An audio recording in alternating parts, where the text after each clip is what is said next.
After completing her household chores early morning, Monima spends most of the day farming in her fields.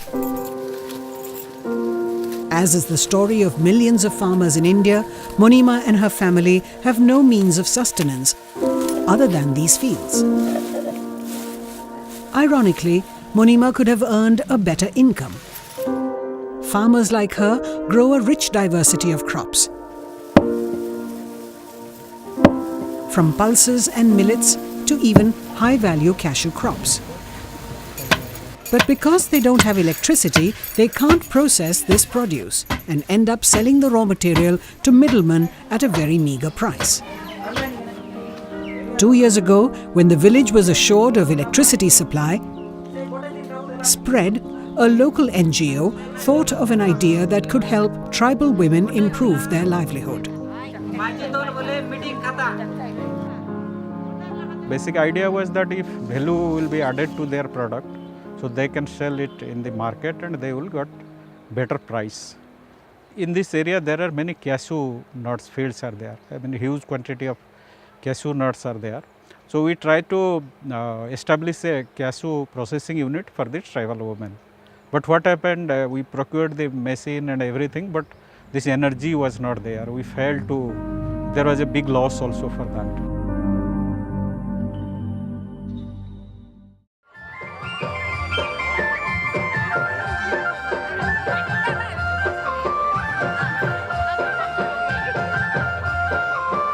The excitement is palpable as this new system is about to end Bilaput's long wait for electricity.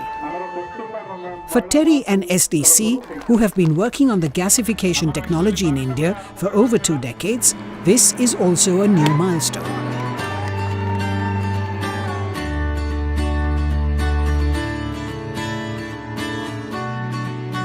Building upon their own experience and improving it with support of the Danish Technical University and a Swiss agency called FN-Art, the partners together came up with a technology called the 2-stage biomass gasifier. The idea was to transfer the technology from there to India and customize it to the Indian needs and to the Indian markets so that it could at the end be fabricated and designed locally here in India. This area has a lot of biomass which come from forest and from the agriculture field, which can provide a good resource to develop local power using gasifier technology, which is most viable in the current context. The conventional gasifier technology converts woody biomass into gaseous fuel, but produces high amount of tar in the process. As water is used to filter tar from gas, it also generates a lot of tar-laden wastewater. Disposing this wastewater is a big environmental concern. The 2-stage gasifier has overcome these difficulties by creating 2 separate zones. Pyrolysis, where biomass is converted in charcoal and gaseous products, and the gasifier zone. In the intermediary is a high-temperature tar cracking zone, where tar further breaks down into gas. The raw gas, with negligible tar content, moves through the gasifier reactor and then through a cleaning and cooling system before being fed to an engine to generate electricity. Compared to the conventional gasifier, the 2-stage gasifier delivers far better results. Nearly 30% reduction in specific fuel consumption. Nearly 95% reduction in tar generation. And zero wastewater generation.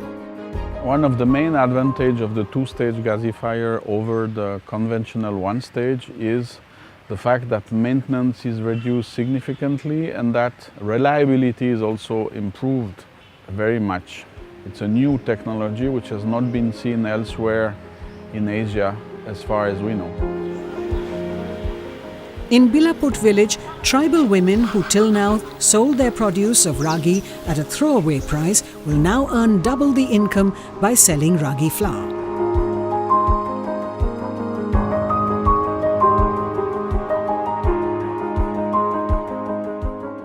But it doesn't stop here.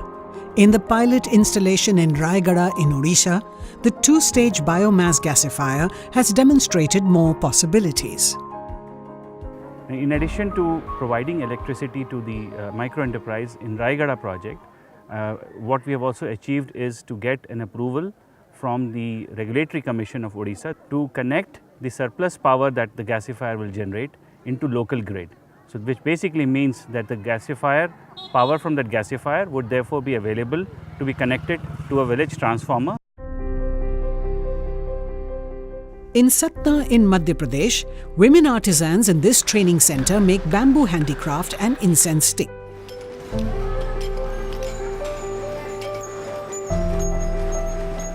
In making these products, nearly 70 to 80% of bamboo is left behind as waste. This was a perfect opportunity for the two-stage gasifier.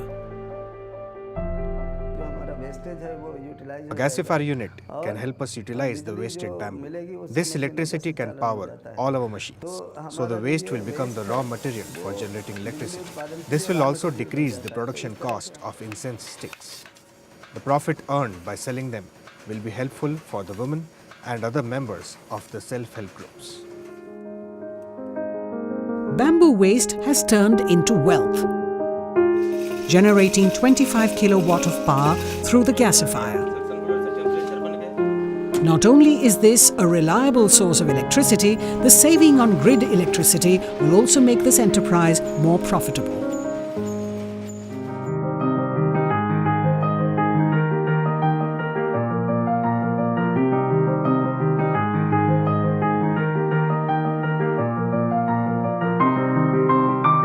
With the pilot installations of these two-stage gasifiers that were done under the project, I think we were able to demonstrate that it works, that the technology is ripe, and in that sense it could really become an option for scaling up, and through that for contributing to the renewable energy the goals and targets that are there for India to meeting its energy needs of the future.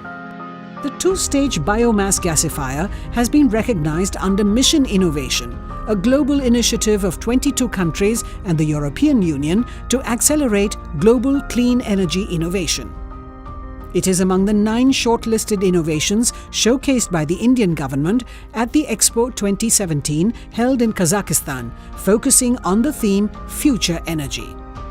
It has also evoked interest in Japan and Colombia for utilizing bamboo to produce electricity. In Indonesia and the Philippines, it is being explored for electrification of islands.